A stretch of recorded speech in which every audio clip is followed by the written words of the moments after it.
हरे कृष्णा। आप सभी को माघी पूर्णिमा की हार्दिक शुभकामनाएं। माघ पूर्णिमा माघ मास का अंतिम दिन होता है। इसके अगले दिन से नया हिंदी मास फाल्गुन का प्रारंभ होगा और ज्योतिषी गणनाओं के अनुसार इस बार माघ पूर्णिमा के दिन एक साथ कई शुभ योग बन रहे हैं। इस दिन रवि पुष्य योग का संयोग सुबह 7:10 से रात 11:58 तक रहेगा। इसके साथ ही सर्वार्थ सिद्धि योग भी बन रहा है। वहीं प्रीति योग और आयुष्मान योग का संयोग भी इस दिन विशेष फलदायी माना जा रहा है। और इन योगों में गंगा स्नान और श्री लक्ष्मी नारायण जी की पूजा करने से धन, सुख और सौभाग्य में वृद्धि होने का आशीर्वाद भी मिलता है। आइए जानते हैं साल 2026 में पड़ने वाली माघी पूर्णिमा की तिथि और इस दिन रहने वाले अन्य मुहूर्तों के बारे में। इस बार पूर्णिमा तिथि 1 फरवरी रविवार सुबह 5:53 से शुरू हो रही है और पूर्णिमा तिथि का समापन 2 फरवरी सोमवार को सुबह 3:40 पर होगा। ऐसे में इस बार 1 फरवरी रविवार को ही पूर्णिमा का व्रत और स्नान दान किया जाएगा। इसी दिन श्री सत्यनारायण व्रत भी रखा जाएगा।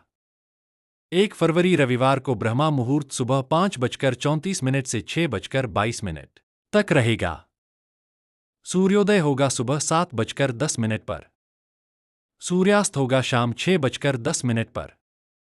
अभिजीत मुहूर्त सुबह 12:18 से 1:02 तक रहेगा, जिसे श्री सत्यनारायण भगवान की कथा सुनने या पूजन आदि करने के लिए बहुत उत्तम माना जाता है।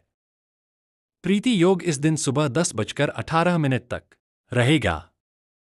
बाद में आयुष्मान योग प्रारंभ होगा। राहुकाल शाम 4:30 से 6 बजे तक रहेगा। इस दिन बहुत सारे शुभ संयोग तो बन रहे हैं, लेकिन भद्राक काल का बहुत ही अशुभ योग भी इस दिन बन रहा है। भद्राक काल को अशुभ मुहूर्तों में गिना जाता है और खासतौर पर जब भद्रा का वास पृथ्वीलोक पर होता है, तब उस समय पृथ्वीलोक पर हिंदू धर्म के अनुसार कोई भी शुभ या मांगलिक कार्य नहीं किए जाते हैं। और भद्रा काल इस दिन सुबह 7:09 से शाम 4:42 तक रहेगा। तो इस दौरान आप केवल पूजा पाठ संबंधी कार्य कर सकते हैं, पूर्णिमा की पूजा कर सकते हैं। लेकिन आपको अगर कोई नया काम शुरू करना हो, अपने जीवन से जुड़ा हुआ, अपने घर में सुख समृद्धि लाने के लिए, यदि आप किसी नई चीज की खरीदारी करना चाहते हो, तो कृपया भद्राकाल के समय का त्याग करें।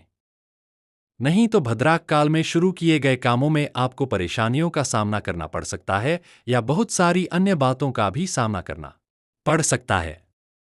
इस दिन प्रातः काल पूजा मुहूर्त सुबह 5:50 से 7:09 तक रहेगा। शाम की पूजा जिसमें गोधूली मुहूर्त शाम 5:58 से 6:24 तक रहेगा और शाम की पूजा आप गोधूली मुहूर्त के अलावा शाम 7:19 के बीच में भी कर सकते हैं।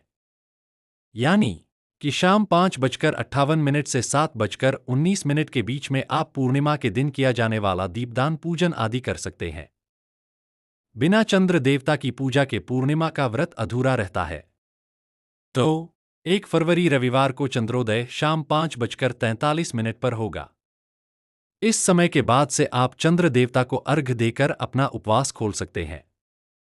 चंद्रोदय का समय शहरों के अनुसार कुछ मिनटों के अंतर से हो सकता है।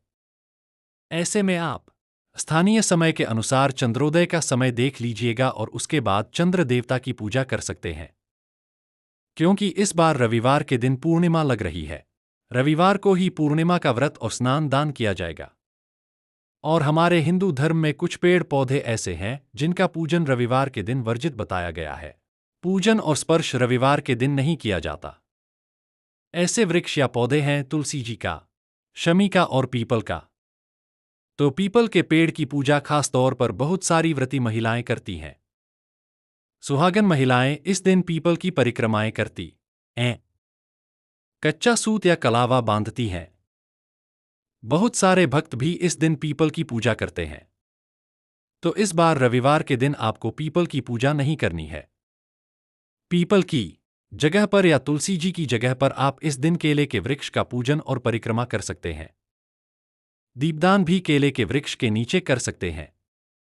और क्योंकि सोमवार के दिन सुबह 3:39 तक पूर्णिमा तिथि रहेगी, इसलिए आप पीपल या तुलसी जी की पूजा जो पूर्णिमा के दिन करते हैं, वह सोमवार के दिन सुबह सुबह सूर्योदय तक कर सकते हैं। माघ पूर्णिमा के दिन ही कल्पवास भी समाप्त होता है और इस दिन व्रत करने वाले श्रद्धालुओं को सुबह ब्रह्मा मुहूर्त में उठकर श्री लक्ष्मीनारायण का ध्यान करने के बाद अगर अवसर हो तो गंगा जी या अन्य किसी पवित्र जल में डुबकी लगाकर स्नान करना चाहिए, और नहीं तो घर पर ही नहाने के पानी में थोड़ा सा गंगाजल मिलाकर स्नान करें। साफ सुथरे पीले वस्त्र धारण करें।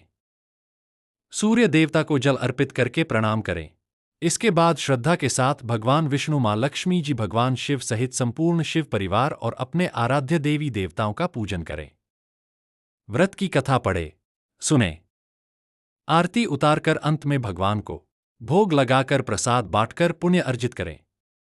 जो लोग उपवास रखना चाहते हैं उन्हें दिन भर उपवास रखकर शाम को चंद्र देवता को अर्घ्य देकर चंद्र देवता का पूजन करके उपवास खोलना चाहिए। जो लोग केवल पूर्णिमा का व्रत रखते हैं वे भी इस दिन सच्चे मन से श्री सत्यनारायण भगवान की कथा का श्रवण कर सकते हैं। कोई भी पूर्णिमा तिथि किसी भी महीने का सबसे पवित्र दिन माना जाता है, तो इस दिन भूलकर भी तामसिक चीजों का सेवन या स्पर्श ना करें।